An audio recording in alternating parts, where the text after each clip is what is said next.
ปีใหม่ฟ้าใหม่กันแล้วทุกคนนี่ก็คือปี2026ปี69นั่นเองแต่สิ่งที่เมืองไทยประเทศไทยบ่เคยหยุดพัฒนานั่นก็คือเรื่องของการก่อสร้างถนนหนทางเส้นทางของรถไฟของรถยนต์ทุกคนและล่าสุดนี่ก็อาจจะเป็นอีกตึมเส้นหนึ่งสายหนึ่งโครงการหนึ่งใหม่ล่าสุดเพิ่งเปิดตัวไปสดๆร้อนๆทุกคนเพื่อจะทำให้พี่น้องชาวไทยคนไทยทั่วประเทศ นำใช้หรือว่าใช้ชีวิตสะดวกสบายยิ่งขึ้นนั่นเองทุกคน มื้อนี้บ่พิมพ์จะพาทุกคนไปเบิ่งโครงการเส้นทางหรือว่าสถานีรถไฟแห่งใหม่ของประเทศไทยที่ว่าเกิดขึ้นแล้วก็เปิดไปแบบสดๆร้อนๆกันเลยทุกคนอยู่ที่ประเทศไทยนั่นแหละว่าพิมพ์ก็อาจจะบ่ฮู้ว่าอยู่ในจังหวัดใดแด่ทุกคนแต่ในคลิปเขาบอกว่านี่คือโครงการใหญ่ๆอีกตึมโครงการหนึ่งของเมืองไทยนั่นก็คือสถานีรถไฟฟ้าลพบุรี2ทุกคนมื้อนี้บ่พิมพ์จัดมาให้ทุกคนได้เบิ่งหลากหลายมุมกันเลยทุกคนเดี๋ยวเราไปเบิ่งกันเลยว่าจะยิ่งใหญ่อลังการขนาดไหนนี่คือประเทศไทยสร้างแต่ความสะดวกสบายให้กับพี่น้องชาวไทยทั้งประเทศไปเบิ่งคลิปกันทุกคน เอาละทุกคนมาเฮามาเบิ่งภาพมุมสูงสวยๆกันก่อนทุกคนนี่คือสถานีรถไฟแห่งใหม่ของประเทศไทยทุกคนในนี่เขาบอกว่านี่คือสถานีรถไฟลพบุรี2นะทุกคนถือว่าเป็นสถานีแบบโคตรอลังการงานสร้างพี่น้องใหญ่ซะเหลือเกินนี่แหละคือติ๊กเติมสิ่งหนึ่งที่เฮ็ดให้ประเทศไทยแล้วก็โดยเฉพาะก็เป็นเบาพิมพ์นะทุกคนติดอกติดใจกับการพัฒนา เส้นทางถนนหนทางต่างๆทุกคนรวมไปถึงเส้นทางของรถไฟที่ทุกคนได้เห็นนี้นะแล้วก็อีกเติมหลายเส้นหลายสายที่กำลังก่อสร้างแบบไม่เคยจบเคยสิ้นนะทุกคนนี่ยิ่งใหญ่ซะเหลือเกินทุกคนเฮาเบิ่งคลิปมุมสูงสลับกันไปมาทุกคนมาเดี๋ยวเฮามาต่อกันอีกเติมเส้นหนึ่งทุกคนนี่เลยนะเริ่มขบวนออกเดินทางเพราะว่าตอนนี้ก็มีการเปิดให้ใช้บริการกันเรียบร้อยแล้วทุกคนพี่น้องหรือว่า FC ท่านใดที่ว่ายังบ่ทันได้ไปลอง นะก็เราลองไปขี่เบิ่งได้หรือว่าขับรถไปดูได้นะคนว่าจะยิ่งใหญ่คือกับบ่พิมพ์ได้เอาคลิปมาให้เบิ่งนี้หรือบ่ทุกคนนี่ถ้าว่าเป็นฟีลการนั่งรถไฟหลายคนก็คงจะนึกภาพออกเลยว่าเป็นแบบใดทุกคนแต่คลิปนี้บ่พิมพ์อยากจะให้เบิ่งเทิงความสวยงามแล้วก็ความยาวของเส้นทางรถไฟสายนี้ทุกคนนะก็คือลพบุรี2นั่นเอง ซึ่งว่าเขาบอกว่าเฉพาะสายเดียวนี่นะทุกคนยาวอยู่ที่19กิโลเมตรทุกคนโอ้โฮแบบยาวเหยียดกันเลยนี่โครงสร้างอาคารด้านข้างทุกคนเช้าขนาดยักษ์บิ๊กๆทั้งนั้นเลยทุกคนนะใหญ่จริงๆแล้วก็เป็นการสร้างที่ใช้งบประมาณมหาศาลแล้วก็ฝีมือการก่อสร้างหรือว่าคนที่ว่ามาก่อสร้างนี่ก็คือจะเป็นพี่น้องชาวไทยหรือว่าชาวไทยทั้งหมดเลยนักวิศวกร อ่าผู้ออกแบบการก่อสร้างนะทุกคนนี่วิวด้านล่างทุกคนโอ้ยงามแหงพี่น้องงามสุดๆเลยนะนี่แหละคือสิ่งที่ป้าพิมพ์เคยบอกมาตลอดว่าเส้นทางหรือว่าถนนหนทางเนี่ยก็ตามแต่อยู่ที่เมืองไทยก็เหมือนกับเส้นเลือดสายเลือดนะทุกคนไปมาหาสู่กันสะดวกขึ้นนี่มุมสูงอีกเต็มจุดหนึ่งทุกคนมุมนี้ก็จะบินวนให้ทุกคนได้เห็นกันเลยว่าด้านข้างแล้วก็ด้านบนด้านล่างวิวทิวทัศน์ สวยงามมากทุกคน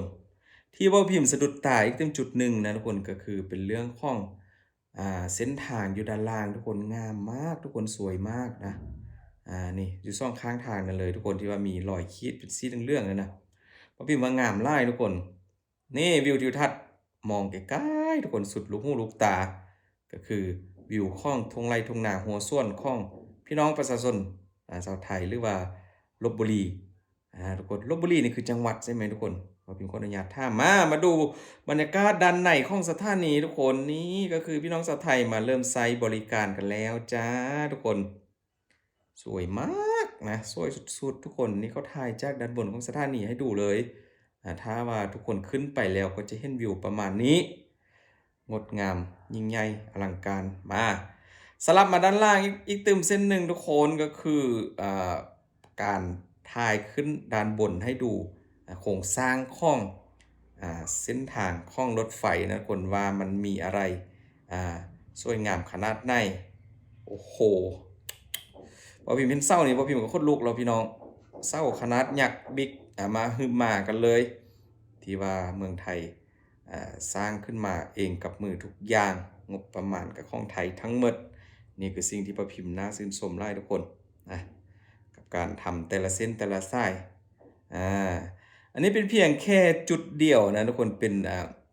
สถานีเดียวล่าสุดที่ว่าเพิ่งเปิดไปเมื่อเดือนธันวาคมที่ผ่านมาทุกคนก็เรียกว่าปีผ่านมานี่นะปลายปีผ่านมานี่สวยมากทุกคน อย่าลืมผู้ใดยังบ่ทันได้ไปขี่ไปนั่งไปเห็นกับตาก็ลองขับรถไปดูได้นะทุกคนหรือว่าพี่น้องชาวไทยอยู่ไกลๆนั้นยังบ่ทันได้ไปเบิ่งก็ไปดูก็ไปกันได้ทุกคนไปดูความยิ่งใหญ่อลังการของสถานีรถไฟแห่งใหม่ของประเทศไทยนั่นก็คือสถานีลพบุรีซ่องนี้ทุกคนโอ้โหตรงนี้ก็น่าจะเป็นทางบันไดขึ้นนะด้านล่างก็จอดมีรถโดยสารทุกคนรอรับผู้โดยสารคอยบริการความสะดวกให้กับทุกคนโอ้โหทุกคนใหญ่แฮงเฉพาะสถานีมาเข้ามาดูด้านในคนบรรยากาศก็จะเป็นประมาณนี้นะมีร้านขายของร้านอาหารหลากหลายแล้วก็มีเก้าอี้ให้นั่งพักผ่อนนั่งรอท่าทุกคนกันนี้ก็อาจจะเป็นมุมที่ว่านั่งแล้วคงจะสบายแล้วก็เย็นสดชื่นนะทุกคนสวยมากทุกคนนี่ช่วงนี้ก็ยังอาจจะยังบ่ทันได้มีคนไปใช้บริการเยอะนะทุกคนแต่ว่าพอพิมพ์ว่าเดี๋ยวสักพักนะเพราะว่าเพิ่งเปิดใหม่แดนี่ก็มีคนรอท่าอยู่ทุกคนมาชมบรรยากาศกันได้ด้านในด้านล่างก็จะเป็นฟิลประมาณนี้ทุกคน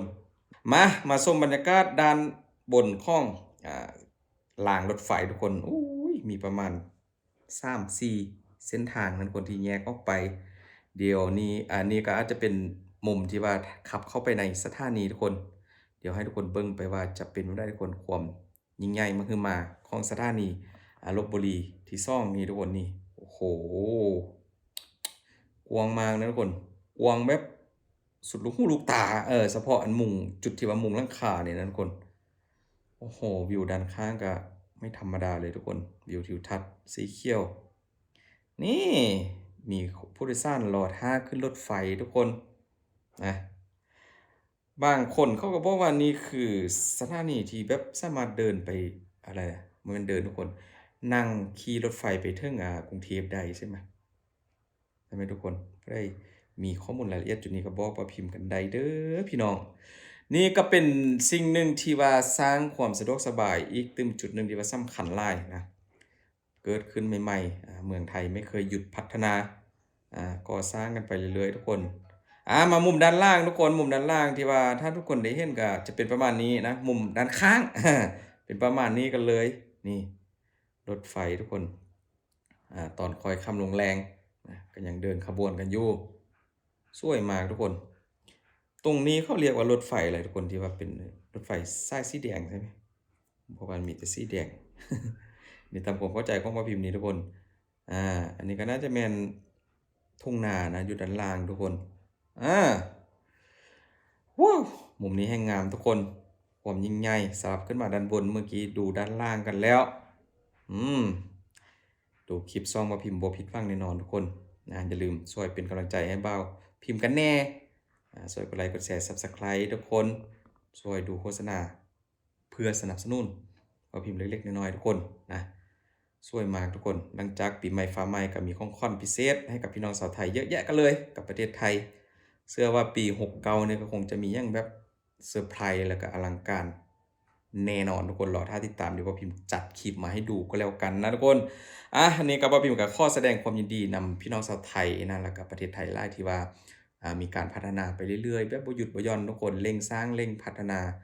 เร่งทำให้เสร็จเพื่อจะให้คนไทยได้ใช้กันแบบสะดวกสบายกับการใช้ชีวิตในแต่ละวันทุกคนไปมาหาสู่กันนั่งรถไฟไปต่อไปนี้ก็จะง่ายดายขึ้นนะทุกคนขอบคุณหลายๆทุกคนขอให้ทุกคนโชคดีเด้อพี่น้องขอบคุณจริงๆ